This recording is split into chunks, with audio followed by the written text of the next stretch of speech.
Hello my friends, I'm Corey from Super Comic Guru 9000 and welcome to Star Wars for 100 days. I'm making 100 Star Wars videos all leading up to the release of Star Wars The Force Awakens. Today I'm going to discuss how I became a Star Wars fan, and this is actually kind of an interesting story because since I was born in the mid-1980s, I never had an opportunity to actually see the original Star Wars trilogy in movie theaters.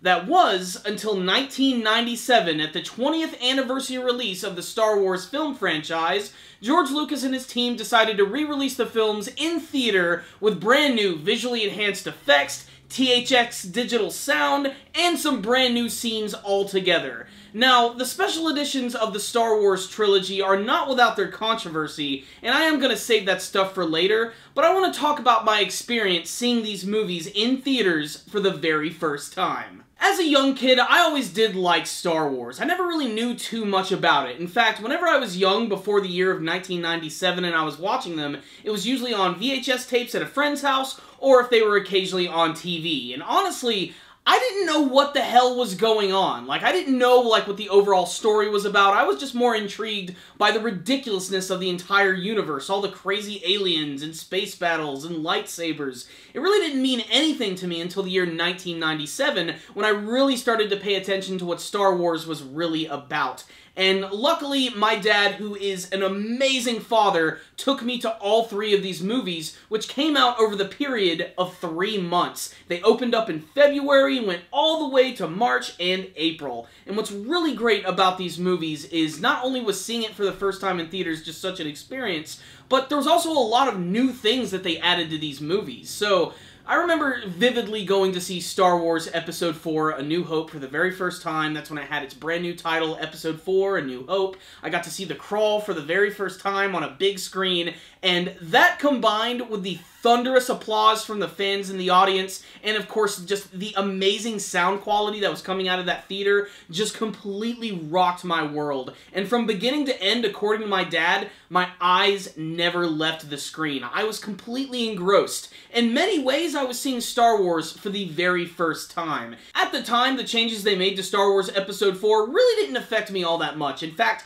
I was really impressed by them because this was 1997, CG animation was a really big thing at the time, and there had only been so many movies which really made great use of these effects. Still mostly just Jurassic Park and Terminator 2. But just getting to see these old characters from this old movie interacting with all this brand new material, it honestly felt really awesome. Like, we now know that that Jabba the Hutt scene with Han Solo doesn't exactly look all that great, and it really isn't a necessary scene, but in 1997, that scene blew my mind. I'd never seen CG animation like that before, and the fact that they were able to bring back Jabba like that, I thought was really impressive. That, and of course the fact that they were able to superimpose Boba Fett into that scene, which effectively makes him a part of the entire original trilogy if you watch the special editions or the 2014 and beyond re-releases of the Star Wars trilogy. But otherwise, the other changes that were made to the movie were pretty minimal, and most of them were for the best.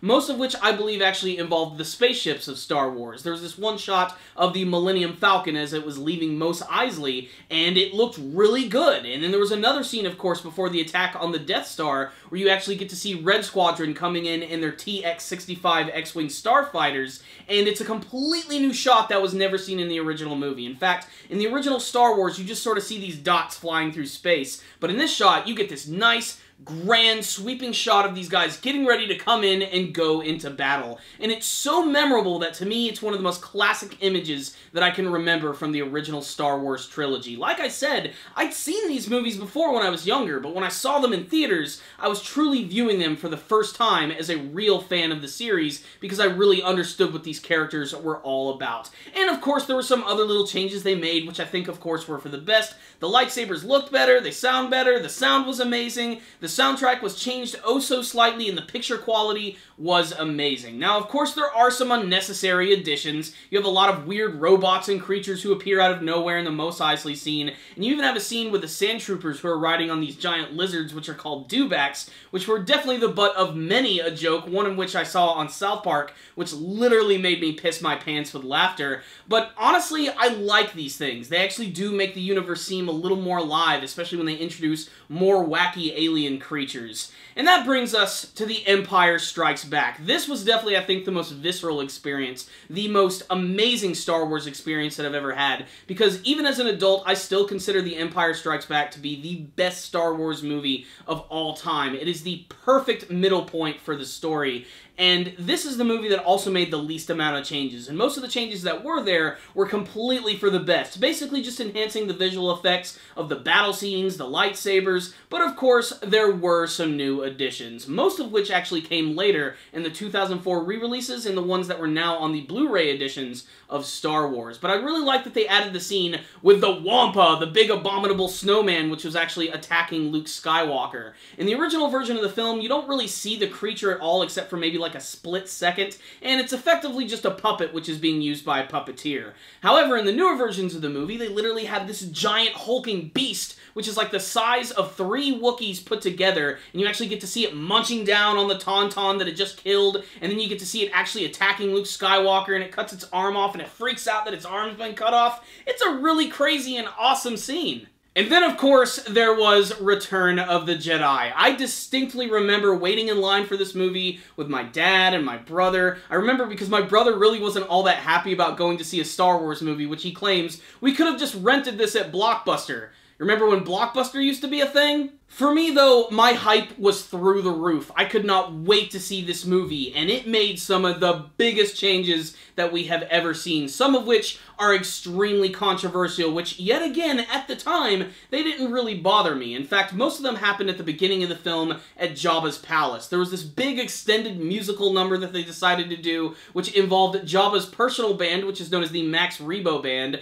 and in the original movie, they had this short little scene. In this one, they have a full-on big production, which is right in your face. And honestly, watching it in theaters with all the Star Wars fans, everybody was grooving on it, and everybody was laughing and having a good time and just loving everything about it. Everything else towards the end of the movie is still mostly the same, again, just enhancing the digital effects, some of the sound effects, some lines were re-recorded, and the final battle against the second Death Star looked significantly better. Way better than it did in the original movie, and that's definitely the best thing about those special edition films, is that the enhanced quality of the picture, which is something that can always be improved with old movies, and little by little Star Wars just continues to look better. What I will say is, I just want to thank my father for taking me to all of those movies and sitting through all of those ridiculous action sequences that he just didn't really care for. My dad's not the biggest Star Wars fan in the world, but I just want to thank him again for taking me to all those amazing movies and really turning me into a hardcore Star Wars fan.